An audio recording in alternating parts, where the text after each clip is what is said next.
Ya, ya. Buenas tardes, economista. Nosotros somos el grupo 5. Nuestros temas son pensamiento socialista, economía neoclásica y economía institucional. Ya, nuestro grupo está conformado por Mora Medina Naía, Seyeri Calderón Paula, Figueroa Cruz Juan Pablo y Ortiz Vite Melanie y mi persona Torres Sánchez Cristi. A continuación mi compañera Naía con el pensamiento socialista.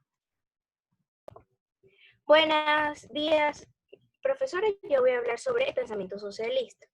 Para entender el pensamiento socialista hay que hablar del socialismo. Es una corriente del pensamiento como un movimiento político, cuyo objetivo es instaurar la forma organizacional de una sociedad basada en la propiedad colectiva de los medios de producción. Se presenta como una alternativa al capitalismo.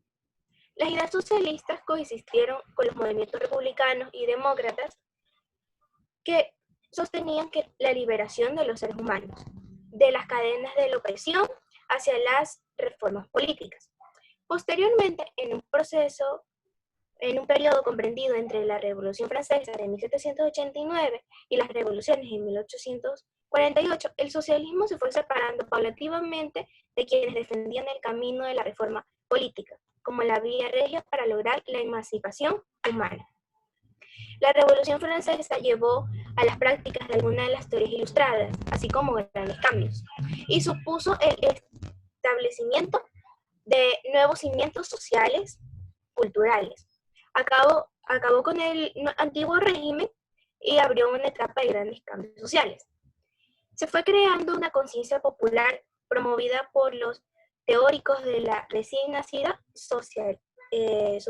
sociología, que investigaban cuáles eran las causas de la desigualdad para poder superarlas. Saint-Simon, Robert Owen y Charles Fourier se centraron en sus recursos en diseñar sociedades futuras, exentas de desigualdad y pensar en formas de organización. Estos pensadores retomaron el camino emprendiendo por las utopías anteriores de Thomas More. Así se sentaron las bases del socialismo moderno, que luego fueron recogidas por los teóricos marxistas y nazistas. A continuación, mi compañera Cristi Torres. Gracias. Ok, ahora yo les voy a hablar sobre lo que es el pensamiento socialista premarxiano. El pensamiento socialista va unido de lo que es el desarrollo industrial del siglo XX, que provocó un nacimiento de una nueva clase social, que es el proletariado, cuyas condiciones de vida hacen nacer un gran movimiento intelectual que defiende sus derechos. Para todos este pensamiento no es totalmente uniforme, pero si sus representantes coinciden con la crítica de la sociedad y de desigualdades que existen entre los poseedores y los proletarios. Se dice que esta palabra socialismo fue forjada en 1832 por Loreus en oposición de lo que es el individualismo. Ahora le voy a hablar sobre lo que es el pensamiento de Karl Marx, que es el principal representante. Marx utiliza el método de Engels, pero él utiliza el método dialéctico materialista. ¿Qué quiere decir? Que la realidad no solo hay que enfocarse en esa realidad, sino que también hay que transformarla, conocer cómo se desarrolla esa realidad, pero en su vertiente económica. Las tres etapas diferentes de Marx, él decía que había una realidad económica antigua, una realidad feudal, una realidad económica moderna de los modos de producción capitalistas. ¿Qué tenían en común estas tres etapas? Tenían dos clases sociales antagónicas. ¿Cuáles eran esas clases sociales antagónicas? Los poseedores de los medios de producción y los proletariados, o los trabajadores que solo poseen su fuerza de trabajo.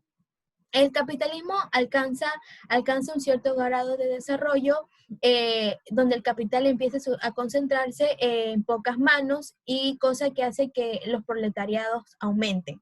Ya, el cambio del modo de producción se dio una revolución que esto provocó el cambio de los modos de producción, haciendo que la propiedad privada pase a la colectividad.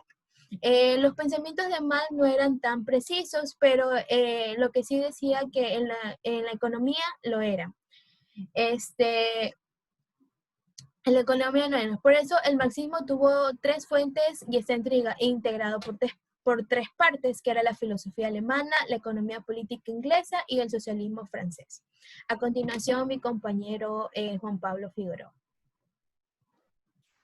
Muy bien, tenemos que la economía neoclásica comprende de 1870 a 1910. En esto tenemos que hubo un enfoque económico que se basa en la idea de que el valor de los bienes es una función de utilidad que indica la satisfacción de los clientes, en la cual tenemos que era la asignación óptima de recursos, libre comercio y el integral análisis marginalista.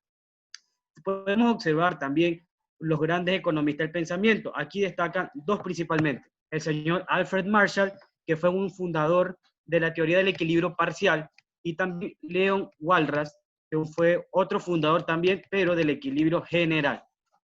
También tenemos que en la economía neoclásica hay principales protagonistas, como ya lo dije, aparte de esos dos principales, tenemos a Karl Menger, un austriaco, Stanley Jevons, un británico, y Leon Walras, Francia, el que antes le expliqué.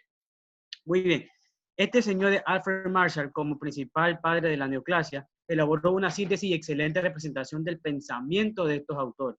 Ahora, muy bien, tenemos las características de la economía neoclásica en los siguientes ejemplos. Por ejemplo, hace énfasis en los objetos y resultados. Se enfoca en la automatización del proceso productivo.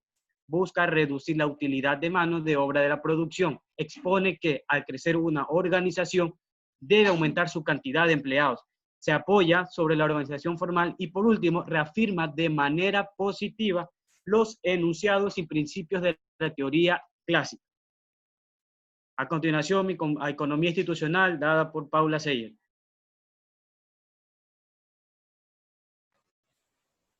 Buenas tardes.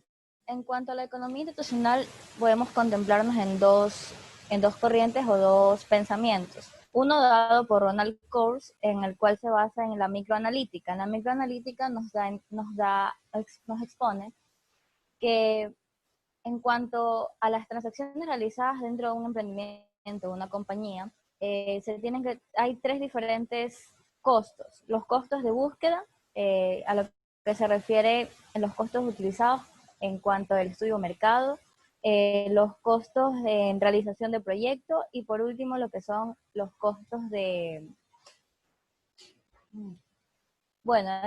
fin, los costos de realización en sí y ya de funcionamiento del mismo.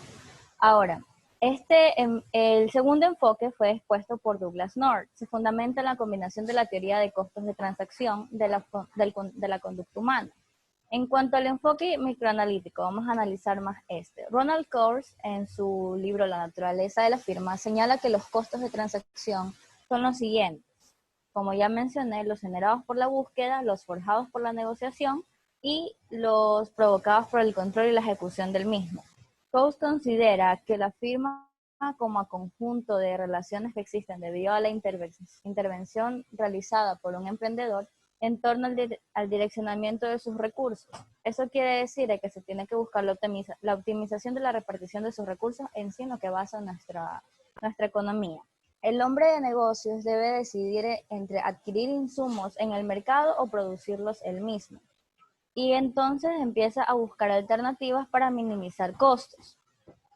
Las acciones para realizar una firma están determinadas por la diferenciación entre los dos tipos de costos. Los costos de coordinación de recursos mediante transacciones de mercado denominados costos de transacción y los costos de coordinar los recursos internamente que hacen referencia a los costos ya de realización de la producción.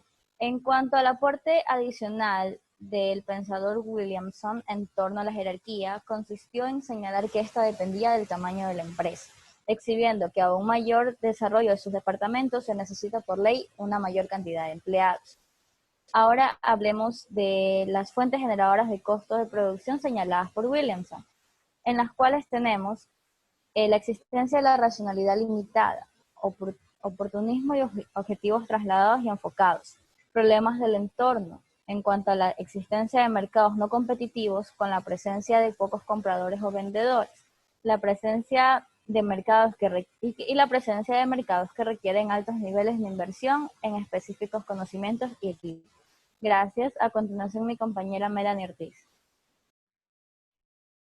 Buenos días, economista.